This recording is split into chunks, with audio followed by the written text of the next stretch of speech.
আমাদের জীবনে প্রথম শিক্ষা শুরু হয় প্রাথমিক বিদ্যালয় থেকে, তারপরে মাধ্যমিক থেকে, তারপরে শেষ হয় উচ্চ মাধ্যমিক থেকে। আর আমাদের মেয়েদের বিবাহিত জীবনের শিক্ষা শুরু হয় স্বামীর সংসারের প্রথম দিন থেকে। আসসালামু আলাইকুম, কেমন আছেন সবাই?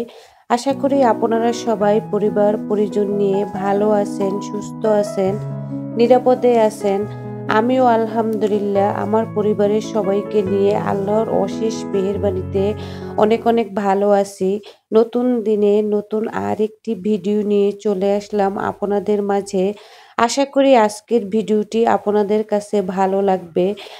আজকের ভিডিওতে আপনাদের সাথে আমি আলোচনা করব যে আমাদের মেয়েদের আরেকটি বিদ্যালয় হচ্ছে আমাদের সংসার জীবন। আমরা যখন বিয়ের পরে যখন প্রথম দিন স্বামীর সংসারে আসি, তখন থেকেই আমাদের শুরু হয় আরেকটি বিদ্যালয়ের পাঠ। স্বামীর সংসারে প্রথম দিন আসার পর থেকে এই যে আমাদের শিক্ষা জীবন শুরু হয়, আর মৃত্যুর আগ পর্যন্ত এই পুরো জীবনটাই আমাদের একের পর একের পরে ধাপে ধাপে ক্লাস অতিক্রম করতে হয়। তারপরও আমাদের শিক্ষা শেষ হয় না, কেননা এত শিক্ষার পরও তারপরও শ্বশুর বাড়ির ফ্যামিলি থেকে শুনতে হয় আমরা কিছু শিখে আসিনি, কোনো কিছুই পারি না, আমাদের মা বাবা আমাদের কিছু শেখায়নি। আমরা যখন মেয়েরা বাবার বাড়ি থাকি তখন দেখা যায় ভাত বেরো খেতে পারি না, এক গ্লাস পানি নিজের হাতে নিয়ে খেতে পারি না। সব কাজ আমাদের মারা করে থাকে। আর সেই আদরের মেয়ে যখন শ্বশুরবাড়ি আসি, তখন আমরা মেয়েরা পুরো একটি ফ্যামিলির দায়িত্ব কাঁধে নিয়ে পুরো ফ্যামিলি মানুষের জন্য রান্নাবাড়ি করে থাকি। পুরো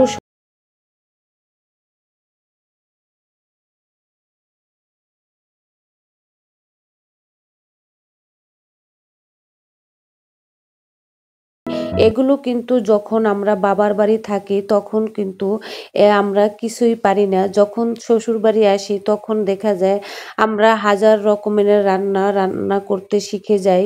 তারপরে আবার এই যে যখন আমরা শ্বশুর বাড়ি আসি,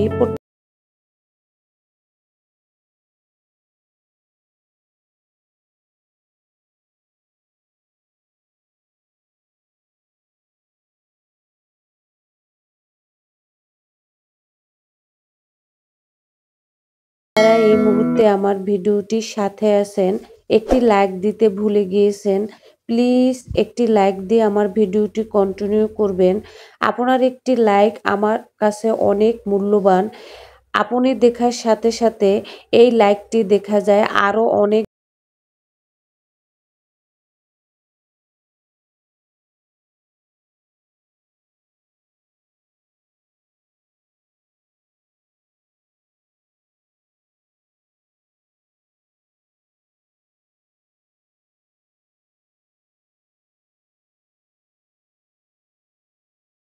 ভাই ও আপুরা আমার চ্যানেলটিকে একটি সাবস্ক্রাইব করে নিতে পারেন। আর অবশ্যই কিন্তু পাশে থাকা বেল অপশনে প্রেস করে রাখবেন। আমি যখনই কোনো ভিডিও আপলোড করব আপনাদের কাছে নোটিফিকেশন আকারে পৌঁছে যাবে। আপনি সময় সুযোগ করে আমার ভিডিওটি দেখে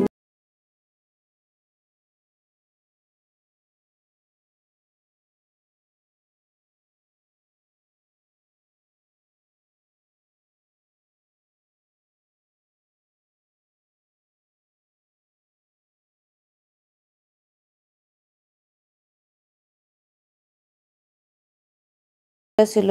আমার মনে হয়েছে যে এই টপের স্টিকগুলো কালো হয়ে গিয়েছে, কিরকম যেন ময়লা হয়ে আছে। স্টিকগুলো একটু ক্লিন করে নিব। এর জন্য আমি একটি বালতিতে কিছু পানি নিয়ে তার ভিতরে কিছু গরম পানি দিয়ে নিয়েছি, কেননা এই যে হালকা কুসুম গরম পানির ভিতরে স্টিকগুলো ভিজিয়ে রাখলে ফুলের স্টিকগুলোর ময়লাগুলো তাড়াতাড়ি উঠে যাবে। এর জন্য আমি কিছু গরম পানি দিয়ে এখন ফুলের স্টিকগুলো ভিজিয়ে রাখবো। 30 মিনিট বা 1 ঘন্টার মতো ভিজিয়ে রাখার পর পানি দিয়ে ধুয়ে ফেলবো, তাহলে দেখা যায় পরিষ্কার হয়ে যাবে। এইভাবে একটু নাড়াচাড়া করে নিচ্ছি, কেননা যে ধুলোগুলো আছে বা ময়লাগুলো আছে এগুলো উঠে যাবে। তারপরে চলে আসলাম এই যে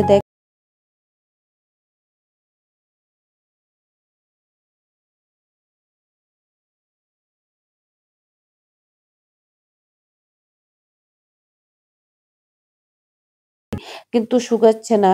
এর জন্য আবার এই যে ডাইনিং টেবিলে এসে রেখে দিয়েছি। তারপরে চলে আসলাম দুপুরে রান্না করার জন্য। আজকে হাঁস রান্না করব। এর জন্য দেখেন অনেকক্ষণ সময় ধরে এই হাঁসটা বেছে নিয়েছি। তারপরে কিন্তু আমি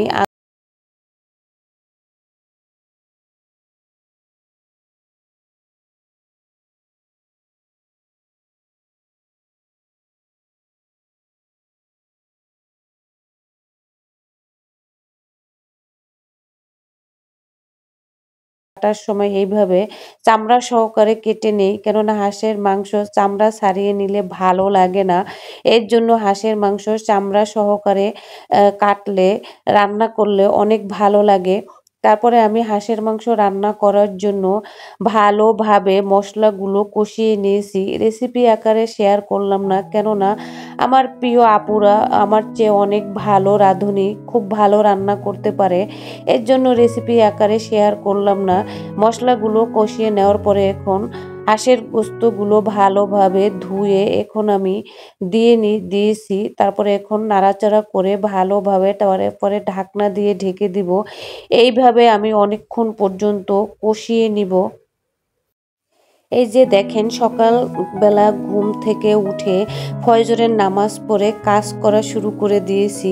এখনো কাজ করতেছি। সংসারে কাজ করা আর শেষ হয় না। আর আগে যখন ছোটবেলায় বাবার বাড়ি ছিলাম তখন দেখা যায় আমার মা যখন আমাকে ঘুম থেকে ডাক দিত তখন আমার মাকে বলতাম পরে খাওয়া-দাওয়া করব, আরেকটু ঘুমিয়ে নেই। আর সেই আমাকে দেখেন এখন ফজরের টাইমে আমাকে কাউকে ডাক দিতে হয় না। সেই আমি এখন নিজে ঘুম থেকে উঠতে পারি।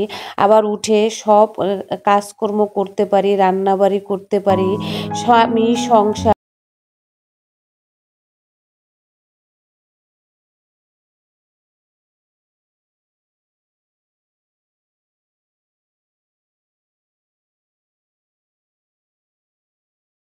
পারতাম না।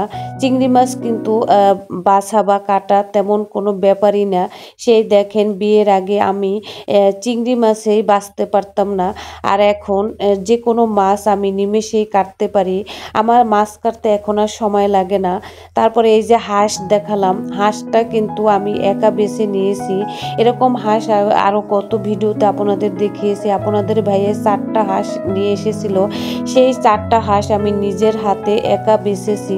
আর কোনোদিন আমি ছোটবেলায় আমার বাবার বাড়ি বসে বিয়ের আগে কখনো কোনোদিন মুরগি কি হাঁস কি কখনো কোনোদিন বাছিনি। দেখেন এই শ্বশুর বাড়ি এসে বিয়ের পরে সব করতে শিখে গিয়েছি।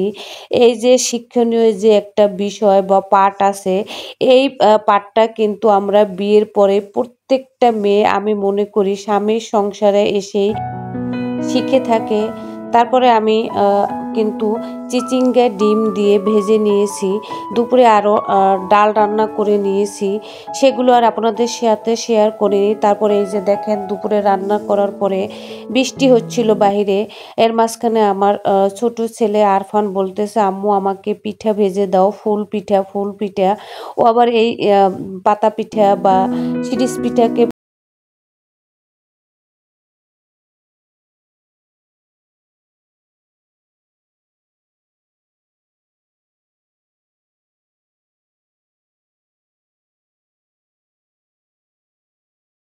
খুবই পছন্দ করে। এই পিঠাগুলো কিন্তু আমি কোরবানির আগে বানিয়েছিলাম। সেইগুলোই আমি ডিব্বা ভরে রেখে দিয়েছি। মাঝে মাঝে আমার ২ ছেলেকে ভেজে দেই।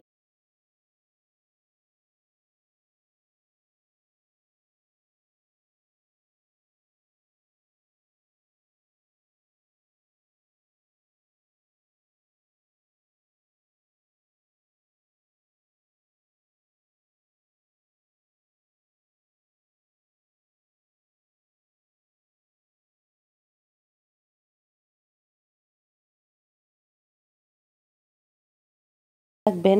আল্লাহ হাফেজ।